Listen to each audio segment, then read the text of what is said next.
కనీసం పరామర్శింపుకు కూడా వెళ్ళలేదు. జగనన్నకి నేను చాలాసార్లు ఈ ఇష్యూస్ చెప్పాను. సార్ ఏమనుకుంటున్నారంటే అక్కడ చుట్టూన్న వాళ్ళకి ఎవరికి మేనేజ్ చేస్తున్నాడో తెలీదు. సీఎం గారి దృష్టికి అయితే ఫ్యాక్ట్స్ అయితే వెళ్ళడం లేదు. ఏమనుకుంటున్నారంటే ఇది వాళ్ళ వ్యక్తిగతం ఫ్యామిలీ గొడవ కింద ట్రీట్ చేసి చెప్తున్నారు. ఫ్యామిలీ గొడవ కాదు, పార్టీ కూడా ఇది డ్యామేజ్ అవుతుంది. కార్యకర్తలు నాకు ఇష్యూ చెప్పారు. ఆయన ఇల్లీగల్ అఫైర్స్ ఎవ్వరూ నాకు చెప్పలేదు, నాకు కూడా తెలియదు, నేను కూడా చూడలేదు.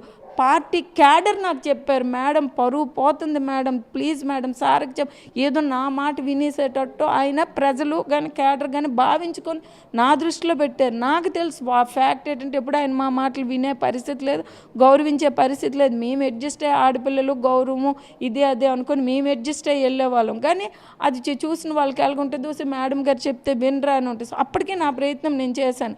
నాకు తెలియదంటే దాన్ని ఆయన ఒక్క సృష్టించారు, ఏవో ఓట్లు ఉన్నాయి, అవి ఉన్నాయి, ఇవి ఉన్నాయి. పార్టీని దృష్టిలో పెట్టుకొని కూడా నేను చెప్పడం జరిగింది సీఎం గారిని.